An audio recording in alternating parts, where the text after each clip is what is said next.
الفاتحہ۔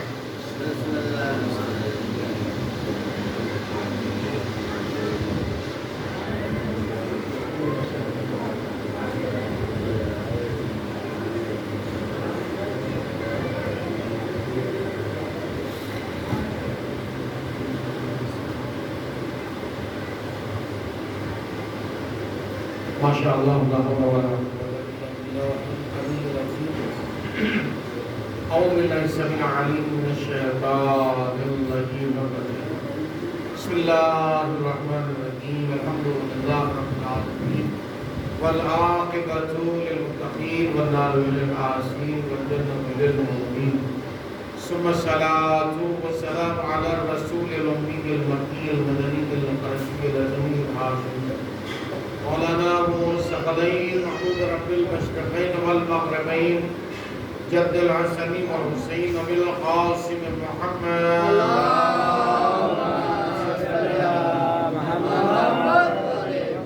وآلہ الطیبین الطاہرین المعصومین المظلومین المنتجبین المتقین المطہرین ولعنۃ اللہ علی اعدائہم ومنکر فدائہم وصائبہم اجمعین اما بعد فقد قال اللہ سبحانہ تبارک وقولہ الحق بسم اللہ الرحمن الرحیم یا ایھا الذین آمنوا سارعوا الی مغفرۃ من ربکم وجنۃ عرضها السماوات والارض اعدت للمتقین صلوات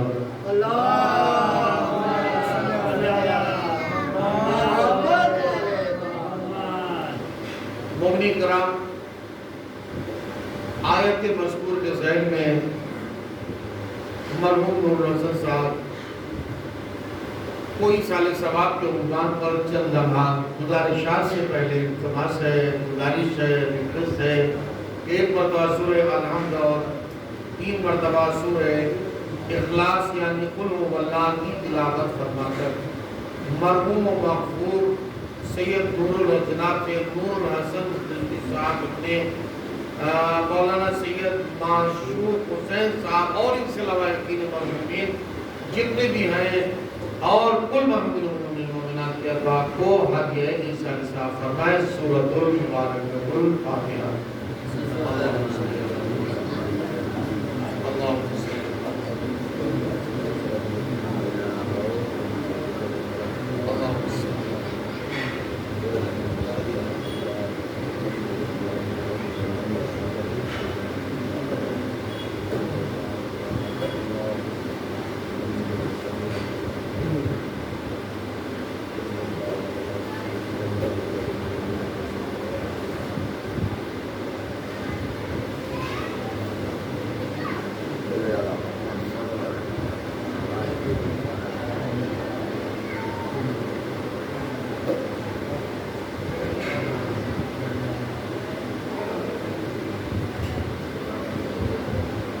مل کے بابا دے صلوات میں محمد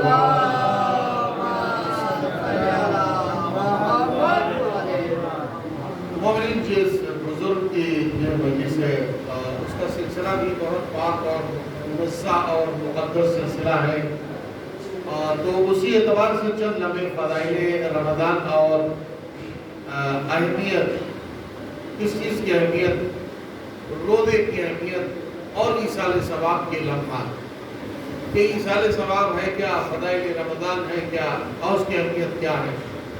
عزیزوں، عام دن دیکھو یہ مجلس ایصال ثواب کی مجلس ہے اور مجلس حسین، یہ میں بارہا ولایت کے منبر سے گزارش کرتا ہوں کہ مجلس حسین بظاہر اگر دیکھیے تو 3 پروفٹس اپنے اندر لیے ہوئے ہیں۔ یہ حسین کی مجلس 3 پروفٹس میں ہے، 3 اہم اور بنیادی اور آسمانی فائدوں میں یہ ڈوبی ہوئی مجلس ہے جسے مجلس حسین کہا جاتا ہے۔ پہلا فائدہ اس مجلس حسین کا یہ ہے کہ یہ مجلس حسین مرحومین کے لیے ایصال ثواب کہلاتی ہے۔ دوسرا فائدہ اس مجلس حسین کا یہ ہے کہ جو حاضرین اور زندہ ہیں ان کے لیے یہ مجلس حسین ایصال ہدایت کہلاتی ہے۔ پہلا فائدہ فرسٹ پروفٹ اس مجلس کا کیا ہے کہ یہ مجلس حسین مرحومین ہیں، کائنات میں تو مرحوم بہت سے گزرے ہیں، لیکن ان کا کوئی پتہ ہے نہ ان کے وارثوں کا کوئی پتہ ہے، لیکن یہی بنیادی اور آسمانی شیعت کا مذہب ہے، مذہب ہے کہ جس میں مجلس حسین کا انعقاد بتا رہا ہے کہ مرنے والا بھی زندہ ہے اور زندہ بھی زندہ ہے۔ صلوات پڑھیں محمد۔ تو مجلس حسین اپنے دامن میں 3 ایسے فائدے لیے ہوئے ہیں کہ جن کا کوئی جوڑ کائنات میں نہیں ہے۔ پہلا فائدہ اس مجلس حسین کا کہ مجلس حسین مرحومین کے لیے ایصال ثواب کا اعلان کیا ہے۔ دوسرا، جو حاضرین ہیں، موجودین ہیں، ان کے لیے یہ مجلس حسین ہدیہ ایصال ہدایت کا اعلان کیا ہے۔ ایصال ہدایت، ایصال ثواب، ایصال ہدایت۔ اور تیسرا پراپرٹی ہے کہ یہ مجلس حسین رخسار اہل باطل پر تماچے احتجاج کی دلیل کا اعلان کیا۔ صلوات پڑھیں محمد۔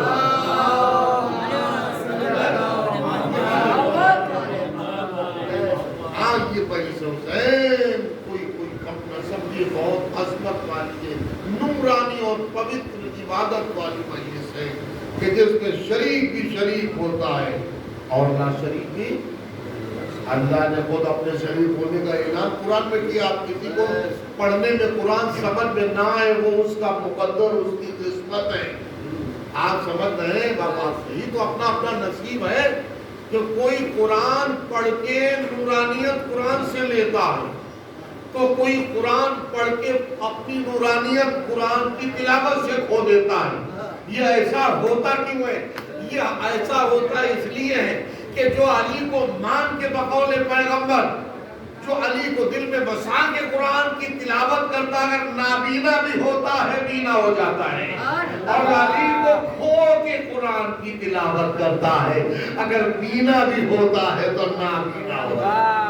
صلوات پڑھیں محمد وآلہ۔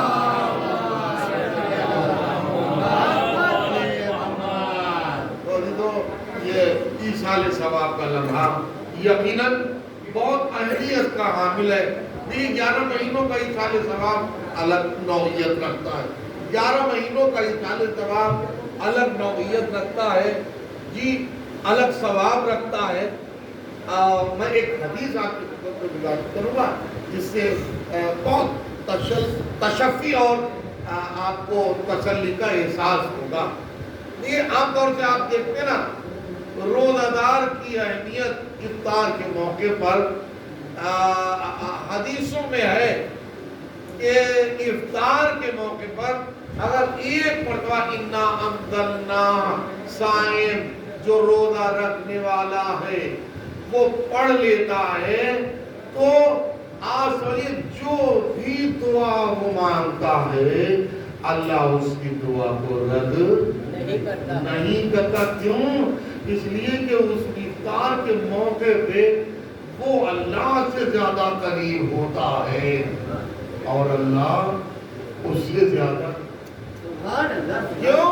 اس کی وجہ یہ ہے کہ صبح کی فجر کی اذان سے لے کے مغرب کی اذان تک اب اس نے دنیاوی تمام رکھ رکھاؤ سے اپنے ہاتھوں کو صرف نہیں بلکہ اپنے قلب کو، آنکھوں کو، بصارت کو، بصیرت کو، اپنے بدن کو، اپنے وجود کو، روح کو، روحانیت کو، جو دنیاوی معاملات اور رکھ رکھاؤ سے وابستہ رہنے والی چیزیں تھیں بندے نے ان تمام چیزوں سے اپنا رشتہ توڑا، کہیں روزے پہ آنچ نہ آ جائے۔ سبحان اللہ، کیا سن رہے آپ؟ غیبت سے اپنے منہ کو موڑا، کہیں روزے پہ آنچ نہ آ جائے، آنچ نہ آ جائے، جی کسی کو نقصان پہنچانے سے ہاتھ سمٹے، قدم پیچھے ہٹے، کہیں روزے پہ آنچ نہ آنے۔ بھائی سبحان اللہ، تو آپ خود سوچئے ظاہری صورت میں اگر صبح فجر سے لے کے مغرب تک انسان اپنے کو گناہ سے بچا کے افطار کرے تو اس کا اتنا ثواب ہے، جو دعا مانگے گا اللہ اس دعا کو اس وقت ہی قبول کر لے گا۔ تو اب آپ خود سوچئے، اب یہ روزہ داروں کی اگر مجلس قائم ہو جائے تو اب آپ خود سوچئے کہ 11 مہینوں کی قیام مجلس کا ثواب الگ ہے اور روزہ داروں کی قیام مجلس کا ثواب الگ ہے، کیونکہ اس وقت نہ کوئی حسد ہے نہ جلن ہے، اب نیچے سے اوپر تک بس اللہ ہی اللہ ہے۔ صلوات تو پڑھیے وہاں پر اللہ ہے۔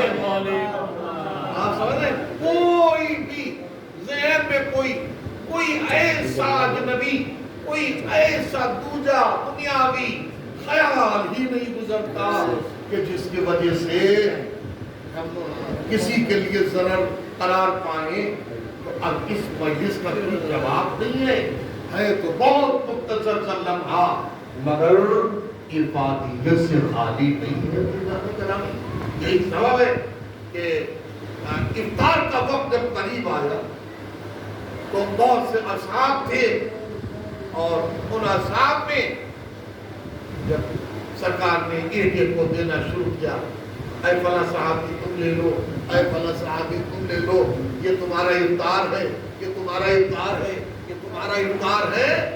اور آخر میں ایک صحابی قریب گیا، نوجوان ٹائپ کا تھا، اور حضور سے کہا سرکار ہمیں بھی آپ افطار دیجئے۔ سرکار نے فرمایا تمہارا تو افطار طلوع آفتاب کے بعد مثلا 10 بجے ہو چکا تھا۔ اس نے تماکے مارنا شروع کر دیے، حضور میں نے افطار 10 بجے کب کیا؟ حضور میں نے افطار 10 بجے کیا ہی نہیں تھا۔ تو سرکار نے فرمایا تم نے فلانے مومن کے ساتھ فلانے مومن کی جو بالکل بے عیب اور مخلص غیبت کی تھی یا نہیں کی تھی؟ واہ واہ واہ واہ واہ واہ۔ بس جیسے ہی حضور نے اس کا گم شدہ لمحہ یاد دلایا، فوراً چونکے کرنٹ لگا اور بیداری کا احساس پیدا ہوا، فوراً معافی مانگی۔ سرکار نے فرمایا اب تو جو کام ہونا تھا وہ ہو چکا، آپ سمجھیں آگے کے لیے نصیحت کرو۔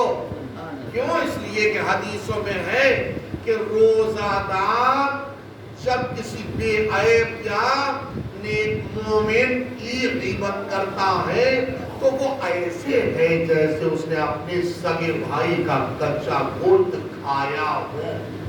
اور افطار کھانے کا ہی نام ہے۔ ابھی آپ بریانی کھائیں گے، ابھی آپ اگر پکوڑی کھائیں گے، کتو کھائیں گے، کھجور کھائیں گے یا نہیں کھائیں گے، تو اب روزے کے عالم میں، اور روزہ بھی اپنی نوعیت میں انفرادیت رکھتا ہے، الصوم الامساک عن الذنوب۔ روزہ ہے کیا؟ روزہ کیا ہے؟ روزہ گناہوں سے بچنے کا نام ہے۔ صرف لوگ سوچتے ہیں کھانے پینے ہی سے بچنے کا نام روزہ ہے، بلکہ نہیں، ایسا نہیں ہے۔ گناہوں سے، اصل میں روزہ گناہوں سے اپنے کو بچانے کا نام ہے۔ ہم اگر صبح سے شام تک غیبتوں میں غیبتیں کرتے رہے اور پیٹ بھی خالی رہا تو بقول پیغمبر ہم نے اپنے سگے بھائی کا گوشت کھایا ہے۔ اور آج کی اس پروگرام سے، اس مجلس سے ہمارے موجودین حضرات جتنے بھی ہیں، یوں تو کبھی بھی ماشاءاللہ ان چیزوں کے قریب نہیں جاتے، لیکن کیا پتا ابلیس ابھی مرا تو نہیں ہے، ابلیس ابھی زندہ ہے، اور جب تک ابلیس کے زندہ ہونے کا امکان رہے تب تک انسان کو اپنے کو خبردار کرنے کی کوشش کرنا چاہیے۔ کیا پتا کب کس صورت میں ابلیس آ جائے۔ آپ سمجھ رہے ہیں ابلیس کا معاملہ بہت اہم ہے بھائی۔ ارے جب پیغمبروں تک کو ابلیس نے نہ چھوڑا تو ہمارا شما کی کیا گنتی؟ ایک طرف مومن ہونے کی صورت میں اونچے پیجامے میں اور نیچے کرتے میں اور لمبی داڑھی رکھ کے جناب ابراہیم کا ہاتھ پکڑ رہا ہے۔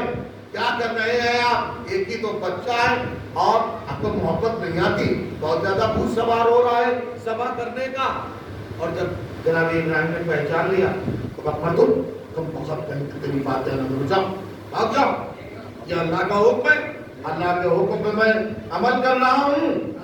وہ ادھر سے جب بھاگا اس نے سوچا کہ اب کچھ نہیں، اب میل پر تو اپنا میل نہیں چلا، میل پر تو اپنا میل نہیں چلا، حملہ نہیں چلا، اب ذرا فیمیل کو تھوڑا ٹٹولا جائے، اب دروازے اب وہ ماحول کس کا ہوتا ہے، ایسے نہیں کہ بیوی کچھ اور چاہ رہی ہے، میاں کچھ اور چاہ رہے ہیں۔ جب گھر کا ماحول سیرت علی اور سیرت سیدہ کے مطابق ہوتا ہے تو بچے پل کے پڑھ کے حسنین ہوا کرتے ہیں، بیٹیاں زینب و ام کلثوم کا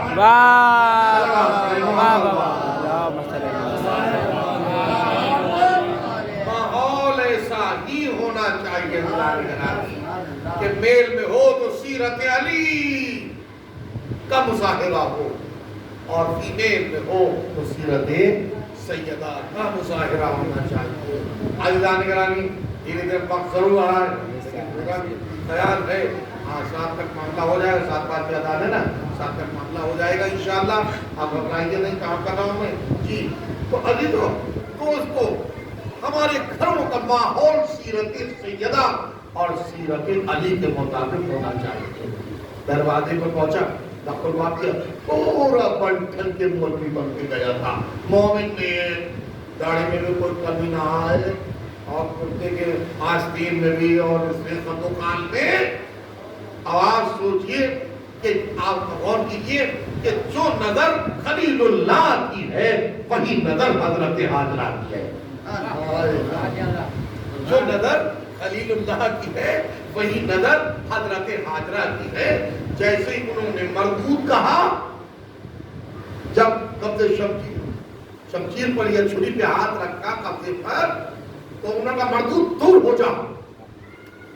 تو جیسے ہی دروازہ کھلا تو پہلی نظر جناب حاجرہ کی جب شیطان پر پڑی، حالانکہ نیک مومن کی تصویر میں آیا تھا، وہ کسی کا بھی روپ دھار سکتا ہے، اللہ نے اسے چھوٹ دی، ابلیس کو اللہ نے چھوٹ دی ہے، وہ کسی کی بھی شکل میں شکیل ہو سکتا ہے، وکیل ہو سکتا ہے، کفیل ہو سکتا ہے، وہ کسی کو میں بات کر رہا ہوں، وہ ہر شکل اختیار کر سکتا ہے بھیا وہ، لیکن 2 شکلیں نہیں لے سکتا، یا وہ نبی نہیں بن سکتا یا وہ علی نہیں بن سکتا۔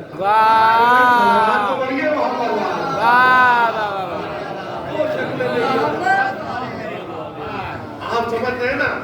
اور نہ جانے کون سے شعر کی حلیے میں حیونے کے کنڈیشن میں کیفیت میں پہنچ گیا۔ بی بی سلام ہو تیرے اوپر، اب بی بی نے کہا دور ہو جا مردود، تیرا سلام انام بھی مجھے نہیں۔ ارے صاحب کیا؟ تو ابلیس نے پوچھا بی بی میں نے تجھے بہت عاجزی کے ساتھ سلام لمبا چوڑا کیا، تو نے مجھے مردود کیوں کہا؟ کیسے تو نے پہچان لیا کہ میں مرد ہوں؟ اللہ ہے خالق کا، اب آپ سے زیادہ اس کی اہمیت کون سمجھے گا؟ بس جناب حاجرہ نے ایک جملہ کہا جو تاریخ میں سنہرے حرفوں سے لکھ کے ثبت ہو کے رہ گیا۔ تاریخ میں مٹ جائے یا مٹانے والے مٹا دے، مگر وہ جملہ نہ قرآن سے نکالا جا سکتا ہے نہ قیامت تک تاریخ سے نکالا جا سکتا ہے۔ کیا کہا؟ کیسے پہچانا؟ ہم نے ایسے پہچانا جو ایک نبی کی بیوی کو بہکانے کے لیے اس کے دروازے پر آئے، وہ ابلیس کے سوا کوئی نہیں ہو سکتا۔ اس نے کہا تھا نا جاؤ نا اسماعیل کو، یا گواہ کر رہے ابراہیم، بس اسی پر حاجرہ سمجھ گئی کہ مجھے اب میرے گھر سے باہر نکالنا چاہ رہا ہے، تبھی کہا تھا مردود ہو گیا ہے۔ آپ سمجھ رہے ہیں؟ تو یہ پہچانے، یہ معرفتیں، یہ دروازے اہل بیت سے ملتی ہیں۔ اب یہ ان کو جو پہچان ملی ہے جناب ابراہیم کو، یہ کس وجہ سے ملی پتہ ہے آپ کو؟ بس اس وجہ سے ملی ہے، تمام ہو رہی۔ ایک دن خانہ کعبہ کے سامنے جناب ابراہیم سجدہ ریز تھے، گزارش کر رہے اے اللہ تیرے فرش زمین پر میں نے 70 مسجدیں بنوائی اور پلس خانہ کعبہ کی تعمیر بھی ہم نے کی، اللہ نے کہا چاہتے کیا ہو ابراہیم؟ کا پروردگار کچھ اجر مل جاتا۔ اللہ نے فرمایا کیا یہ اجر کم نہیں ہے کہ تیری ہی نسل میں میں نے نبوت کو بھی رکھ دیا ہے، امامت کو بھی رکھ دیا ہے۔ واہ واہ واہ واہ، تیری ہی نسل میں ابراہیم میں نے نبوت کو بھی رکھ دیا، میں نے رسالہ امامت کو بھی رکھ دیا ہے۔ تو کہتے ہیں کہ تھوڑا اور اجر نہیں بڑھ جائے گا؟ اس کا مطلب ابراہیم کچھ بھی صحیح، لیکن ابھی عظمت وزن نبوت سے واقف نہیں ہے، عظمت وزن امامت سے واقف نہیں ہے۔ امام بن ضرور گئے ہیں، لیکن لوگوں کا امام بننے کا وزن اور ہوتا ہے، اور کائنات کا امام بننے کا وزن اور ہوتا ہے۔ واہ،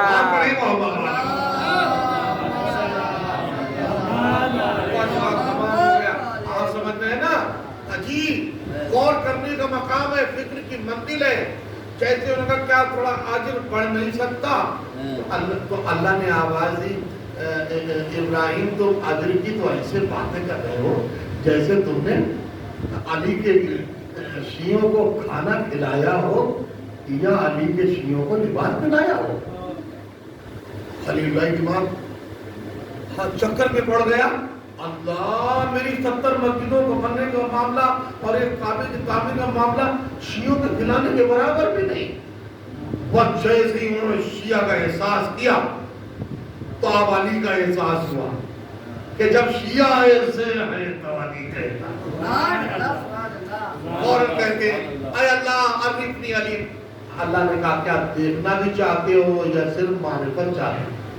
کا پروردگار دیکھنا بھی چاہتا ہوں معرفت بھی چاہتا ہوں۔ کہا تو پھر پردے اٹھ رہے ہیں، دیکھو۔ اب جو جلال ابراہیم نے ملکوت السماوات پر نظر کی تو کیا دیکھا؟ سب سے بڑا چہرہ جو چہرہ علی ہے۔ سبحان اللہ سبحان اللہ، آپ سمجھ رہے ہیں؟ اور اس کے علاوہ اور بھی بہت سے چہرے تھے جو بڑے چہرے کے گرد طواف کر رہے تھے۔ ابراہیم سجدے سر اٹھاتے دیکھ کے آواز میں پروردگار بیچ والا چہرہ تو سمجھ میں آ گیا، لیکن یہ ادھر ادھر کے چہرے کون سے ہیں؟ تو قدرت نے آواز دی وَهَا شِيعَةِ عَلِيٍّ ابْنَ أَبِي طَالِبٍ، ارے یہی تو علی کے شیعہ ہیں، یہی تو علی کے شیعہ ہیں۔ پہلے لگے کہ جناب ابراہیم کو اتنے مناسب مناقب مرتبے اللہ نے عطا فرمائے اور تمام مرتبوں کی گٹھری باندھ کے قدرت کے بارگاہ میں پیش کر دیا۔ اے اللہ وہ تیرے دیے ہوئے تھے واپس لے لے، مگر یہ منظر دیکھنے کے بعد تیرا خلیل تیری بارگاہ میں ایک بزنس کرنا چاہتا ہے، دیے ہوئے سب لے لے، بس مجھے علی کا شیعہ ہونے کی سند عطا کر دے۔ قدرت نے آواز دی فَإِنَّ مِن شِيَّتِهِ لَإِبْرَاهِيمَ، اسی دن سے اللہ نے حضرت ابراہیم کو علی کا شیعہ بنا دیا۔ اب جو یہ عظمت نہیں سمجھتے اب ان کو کیا کہا جائے؟ جب جد الانبیاء انبیاء کا دادا علی کا شیعہ ہونے میں فخر کر رہا ہے تو ہم چھوٹے کیوں نہ علی کا شیعہ ہونے کو فخر کریں؟ صلوات پڑھے محمد وآلہ۔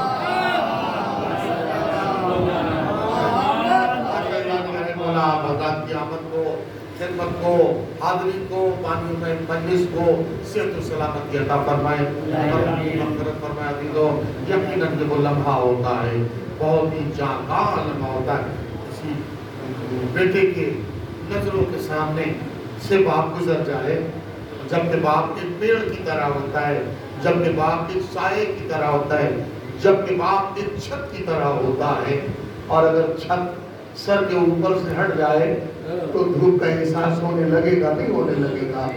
ابھی ابھی پیڑ کھڑا ہوا تھا، اس کے سائے میں ہم کھڑے تھے، کسی نے آگے بڑھ کے آلے سے پیڑ کو کاٹ دیا، اب ہم شدت آفتاب میں آ گئے نا، اب ہم آفتاب کی تپش اور دھوپ میں آ گئے نا۔ اللہ اکبر، یہ تو ایک جسمی باپ ہے جسے جسے دنیا کا باپ کہا جاتا ہے باب ادا. تو پھر آپ خود سوچئے کہ عاشور کے دن بھی ایک باپ آرے سے کاٹا گیا تھا جس کو حسین کہا جاتا ہے باب ادا. اور ایسا آرے سے کاٹا گیا, ایسا تیر اور تبر سے جدا جدا کیا گیا. روایت بتائی شام غریبہ کے لمحے میں جب صدائے زینب پر نجف سے مشکل کشا آدھی رات کو آئے تو دیکھا 64 بیویوں نے علی کا احترام کیا اور کھڑے ہو گئے, سب نے سلام کیا, قریب پہنچے. مگر ایک ننھی شہزادی کا آخری کردار کرنا ہو مسائل کا, اور میں تو ایک ننھی شہزادی تھی کہ جو جس نے احترام بھی کیا, سلام بھی کیا, مگر قریب نہیں آئی. مولا سواری سے اترے اور ننھی شہزادی کے پاس وہ تمام ہو گیا لمحہ. پوچھا بیٹا کیا میرا تیرا کوئی رشتہ نہیں ہے؟ ہاں رشتے کی بات چل رہی ہے. اس نے کہا رشتہ آپ میرے دادا میں آپ کی پوتی کا. تو پھر 64 بیویوں نے میرا احترام کیا, میرے پاس آئے, سلام کیا. ایسا کی نا تم میرے پاس کیوں؟ نے کہا دادا میں آپ سے ناراض ہوں. کہا بیٹا ناراض ہونے کی وجہ تو بتا. کہا بابا غروب آفتاب سے پہلے کربلا کے مکتب میں گردش کرتی رہی اور نہ جانے کتنی مرتبہ نجف کا رخ کیا, آپ کو آواز دی اے میرے نجف والے دادا علی, ارے میرا حسین بابا ذبح کیا جا رہا, مگر آپ نہیں آئے. پتہ جملہ نقل کا جملہ. مولا پوچھتے سکینہ یہ بتا تیرا بابا کتنی ضربوں سے مارا گیا؟ سکینہ نے کہ بابا دادا میرا بابا 13 ضربوں سے مارا گیا.